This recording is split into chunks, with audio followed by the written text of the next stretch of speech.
வணக்கம் நேர்களே. ஐரோப்பிய செய்திகளின் இரவு நேர செய்திகள். முதலில் தலைப்புச் செய்திகள். கேட்விக் விமான நிலையத்தில் அவசர நிலை, 9 விமானங்கள் அவசர அறிவிப்பு.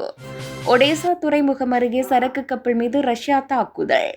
ரஷ்ய ராணுவத்தில் வீரர்களின் தட்டுப்பாடு, புதிய சிக்கலில் சிக்கிய புட்டின் அரசு. அசோவ் கடல் பகுதியில் உக்ரைன் ட்ரோன் தாக்குதல், ரஷ்ய கப்பல் போக்குவரத்து முடக்க. ஹார்முஸ் நீரிணை சுங்கவரி திட்டம் ஒரே நாளில் ரத்து செய்த ட்ரம்ப். போருக்கு தயாராகும் ஐரோப்பிய நாடு, பூமிக்கடியில் மறைந்துள்ள ரகசியங்கள். மற்ற நாடுகளையும் தாக்க திட்டமிடும் புட்டின், செலன்ஸ்கி எச்சரிக்கை. இனி விரிவான செய்திகள். கேட்விக் விமான நிலையத்தில் அவசர நிலை, 9 விமானங்கள் அவசர அறிவிப்பு. லண்டன் கேட்விக் விமான நிலையத்தின் ஓடுதளத்தில் பிரிட்டிஷ் ஏர்வேஸ் விமானம் கோளாறு காரணமாக நின்றதால் ஓடுதளம் தற்காலிகமாக மூடப்பட்டது. இதனால் வானில் தரையிறங்க காத்திருந்த 9 பயணிகள் விமானங்கள் எரிபொருள் தீர்ந்துவிடும் என்ற அச்சத்தில் அவசர நிலையை அறிவித்தனர். பாதிக்கப்பட்ட விமானங்கள் பாதுகாப்பு கருதி உடனடியாக லண்டன் லூட்டன் மற்றும் ஸ்டான்ஸ்டட் விமான நிலையங்களுக்கு திருப்பிவிடப்பட்டன.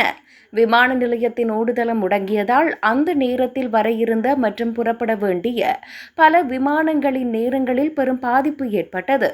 கோடைக்கால விடுமுறை பயணத்தில் இருந்த ஆயிரக்கணக்கான பயணிகள் விமானங்களின் தாமதத்தாலும் ரத்து செய்யப்பட்டதாலும் கடும் சிரமத்திற்கு ஆளாகினர்.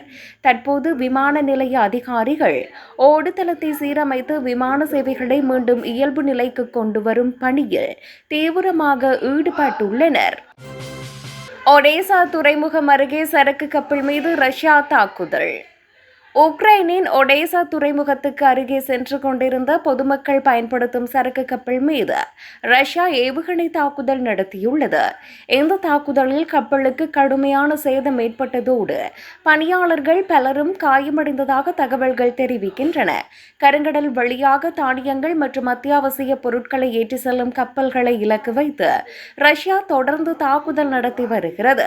சர்வதேச கடல் சட்டங்களை மீறி இத்தகைய தாக்குதல்கள் நடத்தப்படுவது அப்பகுதியில் வர்த்தக போக்குவரத்துக்கு பெரும் அச்சுறுத்தலாக மாறியுள்ளது. தாக்குதலுக்கு பிறகு மீட்பு பணிகள் துரிதப்படுத்தப்பட்ட நிலையில் காயமடைந்தவர்கள் உடனடியாக மருத்துவமனைக்கு அனுப்பி வைக்கப்பட்டனர்.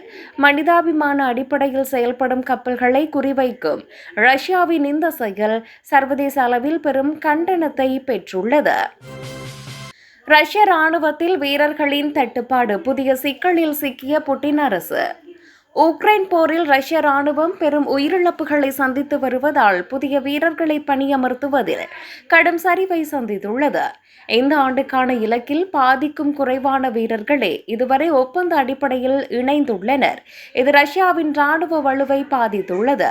போர்க்களத்தில் ஏற்படும் உயிரிழப்புகளை ஈடுகட்ட முடியாமல் ரஷ்யா திணறுவதால் மருத்துவ தகுதிகளை தளர்த்தியும் வெளிநாட்டினரை சேர்த்தும் வீரர்களை திரட்ட முயல்கிறது. மாணவர்கள் மற்றும் புலம்பெயர்ந்த தொழிலாளர்களை மிரட்டியும் கட்டாயப்படுத்தியும் ராணுவத்தில் சேர்க்கும் நடவடிக்கைகளை ரஷ்ய அரசு மேற்கொள்வதாக உளவுத்துறை தகவல்கள் தெரிவிக்கின்றன. முன்பு ஒரு நாளைக்கு 1200 வீரர்களை பணியமர்த்திய ரஷ்யா தற்போது அந்த எண்ணிக்கையை தக்க வைக்க முடியாமல் கடும் சவால்களை எதிர்கொண்டு வருகிறது. போர் தொடர்வதால் ரஷ்யாவின் மனிதவள திறன் குறைந்து வருவது அந்த நாட்டின் தற்போதைய போர் திறனை பலவீனப்படுத்துவதாக ராணுவ ஆய்வாளர்கள் குறிப்பிடுகின்றனர். அசோவ் கடல் பகுதியில் உக்ரைன் ட்ரோன் தாக்குதல், ரஷ்ய கப்பல் போக்குவரத்து முடக்கம். உக்ரைனின் தொடர் ட்ரோன் தாக்குதல்களால் ரஷ்யாவின் முக்கியமான கடல்வழி போக்குவரத்து பாதையான அசோவ் கடல் பகுதி ரஷ்ய கப்பல்களுக்கு ஆபத்தான இடமாக மாறியுள்ளது. கடந்த சில நாட்களில் மட்டும் 100க்கும் மேற்பட்ட ரஷ்யாவின் எண்ணெய் டேங்கர்கள் மற்றும் சரக்கு கப்பல்களை உக்ரைன் தனது ட்ரோன் படைகள் மூலம் குறிவைத்து தாக்கியது. இந்த தாக்குதல்களின் விளைவாக கெர்ச் ஜலசந்தி வழியாக நடைபெறும் கடல் போக்குவரத்து முற்றிலுமாக நிறுத்தப்பட்டுள்ளதால் ரஷ்யாவின் ஏற்றுமதி மற்றும் ராணுவ தளவாட பரிமாற்றங்கள் கடுமையாக பாதிக்கப்பட்டுள்ளன. ரஷ்யாவின் நிழல் கப்பற்படை என்று அழைக்கப்படும் எண்ணெய் கப்பல்களே உக்ரைனின் முக்கிய இலக்குகளாக உள்ளன. இது ரஷ்யாவின் போருக்கான நிதி ஆதாரத்தை முடக்க உதவுவதாக கருதப்படுகிறது. இந்த தாக்குதல்களால் ஏற்பட்ட பொருளாதார இழப்புகள் மற்றும் கடல்வழி பாதுகாப்பு சிக்கல்கள் காரணமாக ரஷ்யா தற்போது தனது வர்த்தக பாதைகளை மாற்று வழிகளில் கொண்டு செல்ல திட்டமிட்டு வருகிறது. ஹார்முஸ் நீரிணை சுங்கவரி திட்டம் ஒரே நாளில் ரத்து செய்த ட்ரம்ப். ஹார்முஸ் நீரிணை வழியாக செல்லும் கப்பல்களுக்கு வரி விதிக்கப்படும் என்று அறிவிக்கப்பட்ட நிலையில் ஒரே நாளில் அந்த திட்டத்தை ட்ரம்ப் அதிரடியாக ரத்து செய்தார்.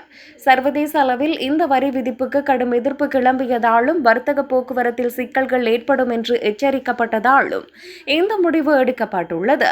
இந்த திடீர் மாற்றம் உலக சந்தைகளில் குறிப்பாக எரிசக்தி விலையில் பெரும் தாக்கத்தை ஏற்படுத்தியிருந்த சூழலில் வந்திருப்பதும் குறிப்பிடத்தக்கது. தன்னுடைய இந்த முடிவு உலகளாவிய வர்த்தக உறவுகளை பாதிக்கும் என்பதை உணர்ந்தே அவர் இந்த திட்டத்தை கைவிட்டதாக அரசியல் வட்டாரங்கள் தெரிவிக்கின்றன. ஒரே நாளில் கொண்டுவரப்பட்டு ரத்து செய்யப்பட்ட இந்த வினோதமான நடவடிக்கை ட்ரம்பின் வெளியுறவு கொள்கை மற்றும் பொருளாதார முடிவுகளில் நிலவும் குழப்பத்தை வெளிப்படுத்துவதாக விமர்சகர்கள் குறிப்பிடுகின்றனர். எதிர்காலத்தில் இத்தகைய முடிவுகளை எடுக்கும் முன் சர்வதேச சட்டங்கள் பொருளாதார விளைவுகளை நன்கு ஆலோசிக்க வேண்டும் என்ற கோரிக்கை வலுத்துள்ளது. போருக்கு தயாராகும் ஐரோப்பிய நாடு, பூமிக்கடியில் மறைந்துள்ள ரகசியங்கள். ஐரோப்பிய நாடான பின்லாந்து எந்த நேரத்திலும் போர் மூழலாம் என்ற எச்சரிக்கையுடன் தசாப்தங்களாக தன்னை தயார்படுத்தி வருகிறது. எதிரிகளின் தாக்குதலில் இருந்து பொதுமக்களை பாதுகாக்க பூமிக்கடியில் பிரம்மாண்டமான தங்குமிடங்கள் மற்றும் அதிநவீன வசதிகளை அந்த நாடு கட்டியமைத்துள்ளது. இந்த நிலத்தடி கட்டமைப்புகள் போர்க்காலங்களில் குடிமக்கள் வசிப்பதற்கும் அத்தியாவசிய தேவைகளை பூர்த்தி செய்வதற்கும் ஏற்றவாறு வடிவமைக்கப்பட்டுள்ளன. அணுவாயுத தாக்குதல் நடந்தாலும் தாங்கக்கூடிய வகையிலான வலுவான பாதுகாப்பு அரண்களை தலைநகர் ஹெல்சிங்கி முழுவதும் பின்லாந்து கொண்டு வந்துள்ளது.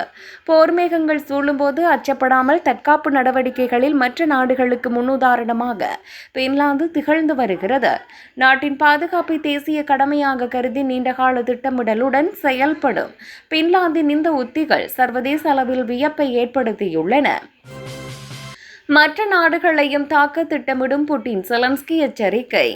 உக்ரைன் போருக்கு பிறகு ரஷ்ய அதிபர் புட்டின் மற்ற அண்டை நாடுகளையும் ஆக்கிரமிக்க திட்டமிட்டுள்ளதாக உக்ரைன் அதிபர் வோலோடிமிர் செலன்ஸ்கி எச்சரிக்கை விடுத்துள்ளார்.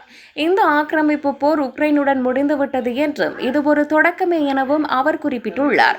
ரஷ்யாவின் இத்தகைய விரிவாக்க கொள்கை ஐரோப்பிய நாடுகளின் பாதுகாப்பிற்கு பெரும் அச்சுறுத்தலாக உள்ளது என அவர் கவலை தெரிவித்துள்ளார்.